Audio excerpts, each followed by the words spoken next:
जय हनुमान। प्राय यह देखा गया है कि हम सुंदरकांड का पाठ तो करते हैं, लेकिन इनके पीछे छिपे अर्थों को नहीं जानते। जब आप इसका हिंदी अर्थ समझकर पाठ करेंगे तो जैसे जैसे आप पाठ करते जाएंगे तो आपको ऐसा लगेगा कि सभी घटनाएं आपकी आंखों के आगे सजीव प्रतीत हो रही हैं। सुंदरकांड शुरू करने से पहले आइए आपको मैं किष्किंधा कांड के आखिरी दोहे पे ले चलती हूँ, क्योंकि उसे जानना जरूरी है आगे की घटनाओं को समझने के लिए। रीछराज जावन जी, जिनके सामने उनकी सेना खड़ी है, जिसमें अंगद हैं, हनुमान जी हैं, उनको प्रेरित करने के लिए कहते हैं, अब मैं बूढ़ा हो गया हूँ कि मुझ में अब पहले जैसा बल नहीं रहा। जब खर के शत्रु श्री राम वामना अवतार में थे और मैं जवान था, मुझ में बड़ा बल था। बल भी इतना कि राजा बलि के बांधते समय प्रभु इतना बढ़े कि उसका वर्णन नहीं हो सकता। परंतु मैंने 2 ही घड़ी में दौड़कर उस शरीर के 7 प्रदक्षिणा यानी परिक्रमा कर ली थी। जामवंत जी कहते हैं, अब मुझ में वो शक्ति नहीं रही। वो पूछते हैं कि क्या कोई ऐसा बलशाली है जो समुद्र को एक छलांग में पार कर पाए। ये सुनकर अंगद ने कहा, मैं पार तो चला जाऊंगा, परंतु लौटते समय के लिए हृदय में कुछ संदेह है। जामवंत ने कहा, तुम सब प्रकार से योग्य हो अंगद, परंतु तुम सबके नेता हो, तुम्हें कैसे भेजा जाए।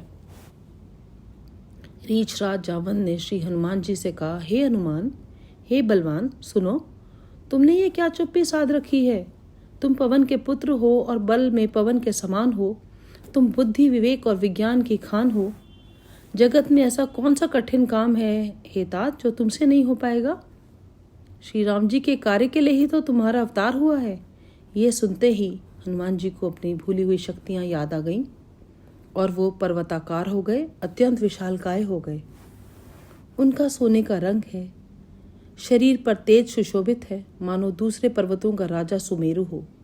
हनुमान जी ने बार बार सिंहनाद करके कहा, मैं इस खारे समुद्र को खेल में ही लांघ सकता हूँ और सहायकों सहित रावण को मारकर त्रिकूट पर्वत को उखाड़कर यहाँ ला सकता हूँ। हे जामवंत, मैं तुमसे पूछता हूँ, तुम मुझे उचित सलाह दो कि मुझे क्या करना चाहिए।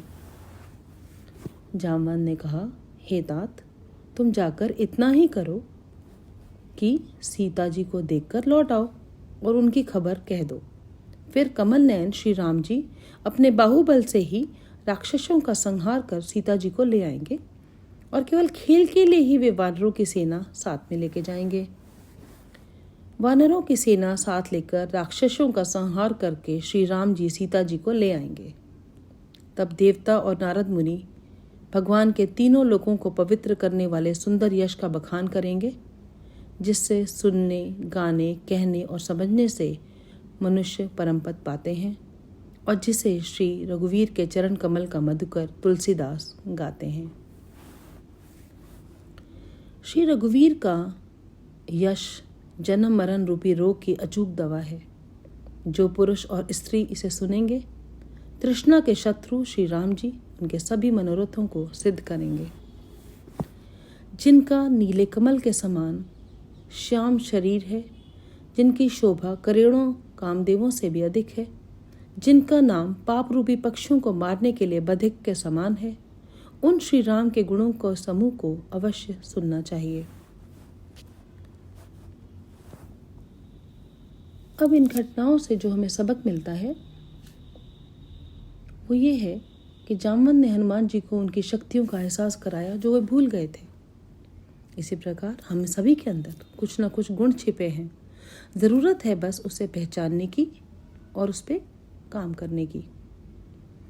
किसी को भी मित्र होने चाहिए बिल्कुल जामवंत की तरह, और उन्हें महत्व देना चाहिए, क्योंकि वे किसी की छिपी क्षमता को पहचान कर उसे बढ़ावा देकर आगे बढ़ने में मदद करते हैं।